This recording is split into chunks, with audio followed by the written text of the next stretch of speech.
आजकल तो जब फेसबुक खोलते हैं तो इंडियन वड़ा पाव ही चल रहा होता है। तो आज मैं आपके लिए street style Indian vada pav की रेसिपी लेकर आई हूँ। 3 अलग अलग चटनियों के साथ बहुत ही मज़ेदार वड़ा पाव बना के तैयार करेंगे, बिल्कुल इंडियन स्ट्रीट स्टाइल। तो एक बार इस रेसिपी से वड़ा पाव बना के देखिएगा, इतना पसंद आएगा कि इंडिया का वड़ा पाव भी भूल जाएंगे। तो उसके लिए मैंने यहाँ पर 2 कप बेसन ले लिया है। बेसन को हम छानकर एक बाउल के अंदर ऐड कर देते हैं। तो बेसन को ज़रूर छानिएगा क्योंकि इसमें काफ़ी गुठलियाँ और कचरा होता है। तो बेसन को हमने इस तरह से एक बाउल के अंदर ऐड कर लिया है। इसके कचरे को डिस्कार्ड कर देते हैं और इसके अंदर हम ऐड कर देते हैं 1/2 टी स्पून नमक, 1/2 टी स्पून ज़ीरा, 1/2 टी स्पून हल्दी पाउडर, 1/2 टी स्पून लाल पिसी हुई मिर्चें हमने इसमें ऐड कर दी हैं और थोड़ा थोड़ा पानी ऐड करके हम इसका एक बैटर बना के तैयार कर लेते हैं। तो हमने जो इसका ये बैटर बनाना है, ना ही तो ज़्यादा गाढ़ा होना चाहिए और ना ही ज़्यादा पतला। तो अभी मैं आपको आगे दिखाती हूँ कि हमने किस कंसिस्टेंसी का इसका बैटर बना के तैयार करना है। तो यहाँ पे हमारा बेसन का बैटर भी बन के तैयार हो चुका है। छानने की वजह से आप देख सकते हैं कितना ज़्यादा स्मूथ हमारा बैटर बन के तैयार हुआ है। तो इसको हम थोड़ी देर के लिए साइड पर रख देते हैं। अब हम यहाँ पर आलू की फिलिंग बना के तैयार कर लेते हैं जो बहुत ही टेस्टी बनती है। तो उसके लिए मैंने एक फ्राई पैन के अंदर 3 टेबलस्पून ऑयल को गरम कर लिया है। 1/2 टी स्पून ज़ीरा, 1/2 टी स्पून मेथी दाना और 2 डंठल हमने यहाँ पर कड़ी पत्ते की ले ली हैं। तो कड़ी पत्ता भी हम इसके अंदर ऐड कर देते हैं और 1 मिनट तक इन तीनों चीज़ों को हम हल्का सा फ्राई कर लेते हैं।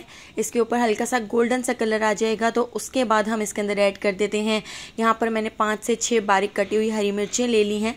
तो हरी मिर्चें भी हम इसके अंदर ऐड कर देते हैं और हरी मिर्चों को भी हम 1 मिनट तक फ्राई कर लेंगे। तो इन सारी चीज़ों को हल्का सा फ्राई करने के बाद अब मैं इसके अंदर ऐड कर देती हूँ एक मीडियम साइज़ की प्याज जो मैंने इस तरह से स्लाइस में कट कर ली थी। प्याज को भी हम हल्का सा गोल्डन सा होने तक फ्राई कर लेते हैं। इसके साथ ही हम इसके अंदर ऐड कर देते हैं 1/2 टी स्पून नमक। नमक ऐड करने से प्याज बहुत जल्दी सॉफ्ट हो जाएगी। इसके साथ ही अब हम इसमें ऐड कर देते हैं 1/2 टी स्पून हल्दी, 1/2 टी स्पून लाल पिसी हुई मिर्चें और 1/2 टी स्पून लाल कुटी हुई मिर्चें। इसके साथ ही 1/2 टी स्पून पिसा हुआ गरम मसाला और 1/2 टी स्पून पिसा हुआ धनिया और 1/2 टी स्पून पिसा हुआ चाट मसाला भी मैंने इसमें ऐड कर दिया था। तो वीडियो थोड़ी सी स्किप हो गई थी। तो देखिए इस तरह से इन सारे मसालों को ऐड करके प्याज के साथ हमने इस तरह से फ्राई कर लिया है। अब मैंने यहाँ पर ले लिए हैं आलू। तो मैंने यहाँ पर 6 आलू लिए हैं। उनको हम इस तरह से हाथ से तोड़कर इसके अंदर ऐड कर देते हैं।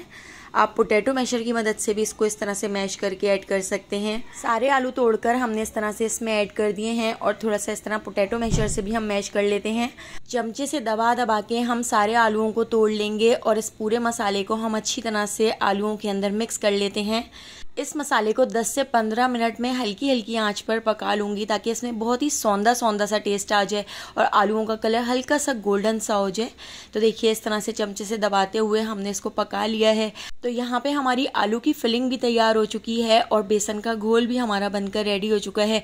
तो ये सारे स्टेप 1 बाय 1 हम करते जाएंगे और इनको बना के तैयार करते जाएंगे। अब वड़ा पाव के लिए हमने 2 तरह की बहुत ही मज़ेदार सी चटनियाँ बना के तैयार करनी है। तो उसके लिए मैंने यहाँ पर एक बंच लहसुन का ऑयल के अंदर फ्राई करने के लिए डाल दिया है। लहसुन को गोल्डन सा होने तक हम फ्राई कर लेते हैं। लहसुन से हम बनाएंगे वड़ा पाव की एक बहुत ही टेस्टी चटनी। तो लहसुन की इस चटनी के बगैर तो वड़ा पाव इनकम्प्लीट होता है क्योंकि ये चटनी होती ही बहुत मज़ेदार है। तो लहसुन को हमने इस तरह से गोल्डन सा होने तक फ्राई कर लिया था। इसको हम ठंडा करने के लिए साइड पे रख देते हैं। इसके साथ ही मैंने यहाँ पर ले ली हैं लंबी वाली इस तरह से हरी मिर्चें जिसमें मैंने इस तरह से कट लगा लिए हैं। तो कट लगाकर हम इन मिर्चों को भी फ्राई कर लेते हैं। तो वड़ा पाव के साथ आपने देखा होगा स्ट्रीट पर मिर्चें भी ज़रूर मिलती हैं। तो इस तरह से देखिए मिर्चों को भी हमने 2 से 3 मिनट इस तरह से फ्राई कर लिया है। मिर्चों का कलर चेंज हो चुका है तो मिर्चों को भी साइड पे रख देते हैं। अब हम बना लेते हैं बेसन की बूंदियाँ। तो वड़ा पाव के साथ बेसन की बूंदियाँ ना मिले ऐसा तो हो ही नहीं सकता। तो इस तरह से देखिए मैं इसकी बूंदियाँ बनाकर तैयार कर लेती हूँ जो बहुत ही क्रिस्पी होती हैं और वड़ा पाव के अंदर इन बूंदियों का जो टेस्ट आता है वो बहुत ही मज़ेदार लगता है। तो इस तरह से हाथ से थोड़ा सा बेसन डालकर हम सारी बूंदियों को बनाकर तैयार कर लेंगे और इनको हम मीडियम टू लो फ्लेम पर इस तरह से फ्राई कर लेते हैं कि इसका कलर हल्का सा गोल्डन सा हो जाए। तो देखिए यहाँ पर हमारी बूंदियाँ भी बिल्कुल फ्राई हो चुकी हैं, क्रिस्पी हो चुकी हैं। तो इनको भी हम निकाल कर साइड पे रख लेते हैं। अब हम बना लेते हैं लहसुन की चटनी। तो लहसुन की सूखी चटनी को बनाने के लिए जो हमने लहसुन फ्राई किया था वो हमने ले लिया है। जो हमने बूंदियाँ फ्राई की थी तो 1 टेबलस्पून के करीब हमने वो बूंदियाँ ले ली हैं और यहाँ पर मैंने 2 टेबलस्पून के करीब खोपरा ले लिया है, उसको मैंने इस तरह से कट कर लिया है। हाफ टी स्पून जीरा, 1 टेबल स्पून तिल ले लिए हैं और 5 से 6 अदद मैंने यहाँ पर लाल साबित मिर्चें ले ली हैं और हाफ टी स्पून नमक भी हमने इसमें ऐड कर दिया था। तो ये सारी चीज़ें इस तरह से हम मिक्सर ग्राइंडर के अंदर ऐड कर देते हैं। हाफ टी स्पून कश्मीरी लाल मिर्च ऐड कर दी है क्योंकि इस चटनी का जो कलर होता है वो रेड सा होता है। तो इस तरह से ये सूखी सूखी सी चटनी बनकर तैयार हो चुकी है। ये वड़ा पाव के साथ बहुत ही ज़्यादा टेस्टी लगती है। इसके साथ ही अब हम बना लेते हैं अनारदाने की हरी चटनी। तो उसके लिए आधी गड्डी हमने यहाँ पर हरा धनिया ले लिया है, 2 हरी मिर्चें हम इसके अंदर ऐड कर देते हैं और इसके साथ ही 2 टीस्पून हम इसके अंदर अनारदाना ऐड कर देते हैं। ये चटनी बहुत ही खट्टी मीठी बन के तैयार होती है और इसका टेस्ट बहुत ही मज़ेदार होता है। एक मैंने यहाँ पर मीडियम साइज़ का लेमन ले लिया है, तो लेमन भी हम इसके अंदर निचोड़ देते हैं।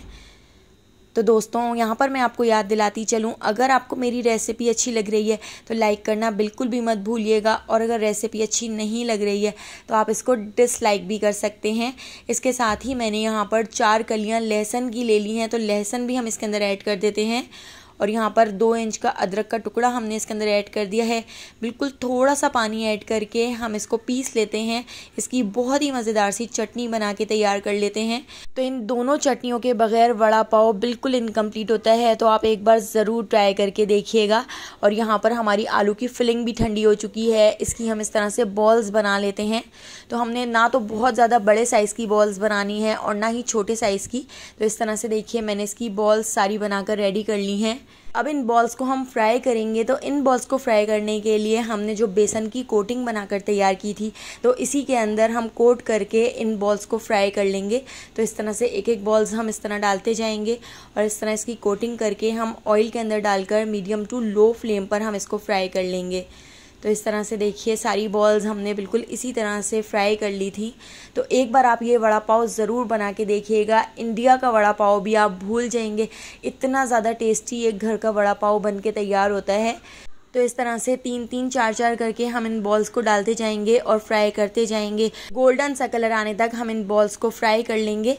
तो देखिए यहाँ पे हमारी बॉल्स भी फ्राई हो चुकी हैं जो हम वड़ा पाव के अंदर ऐड करेंगे। तो सारी हमारी यहाँ पर तैयारी हो चुकी है। अब हम वड़ा पाव की असेंबलिंग कर लेते हैं। तो वड़ा पाव की असेंबलिंग करने के लिए मैंने यहाँ पर बर्गर बन ले लिए हैं। इनको हम वड़ा पाव के शेप में कट कर लेते हैं क्योंकि यहाँ पर मुझे कहीं भी वड़ा पाव के बन नहीं मिल सके। इन बन्स को हम मक्खन के अंदर फ्राई कर लेते हैं। तो मैंने यहाँ पर बटर ले लिया है, बटर के ऊपर रख के हम इनको अच्छा सा गोल्डन सा कलर आने तक फ्राई कर लेते हैं। तो इस तरह से आगे पीछे से पलट के हमने इनको इस तरह से फ्राई कर लिया है। अब जो हमने हरी अनारदाने की चटनी बनाकर तैयार की थी, सबसे पहले हमने ये चटनी लगा दी है। उसके साथ ही मैंने यहाँ पर रायता बना लिया था, तो रायता भी आप इसके अंदर लगा सकते हैं। और यहाँ पर जो हमने लहसुन की सूखी चटनी बनाकर तैयार की थी, तो वो भी हम इसके अंदर अच्छी तरह से भर के लगा देते हैं। तो बहुत ही स्पाइसी बनेंगे और खाने में इसका टेस्ट इतना मज़ेदार होगा कि आप सारे खाने भूल जाएंगे। तो इस तरह से देखिए हमने इसके अंदर वड़ा पाव रख दिया है, जो बेसन की बॉल बनाई थी वो रख दी है, प्याज, हरी मिर्च और इस तरह से बूंदियाँ रख दी हैं। तो यहाँ पे हमारा बहुत ही टेस्टी, बहुत ही मज़ेदार वड़ा पाव बन के तैयार हो चुके हैं। रेसिपी पसंद आई हो तो लाइक, शेयर और सब्सक्राइब कर दीजिएगा। आने वाली वीडियो तक मुझे दीजिए इजाज़त। अल्लाह हाफ़िज़।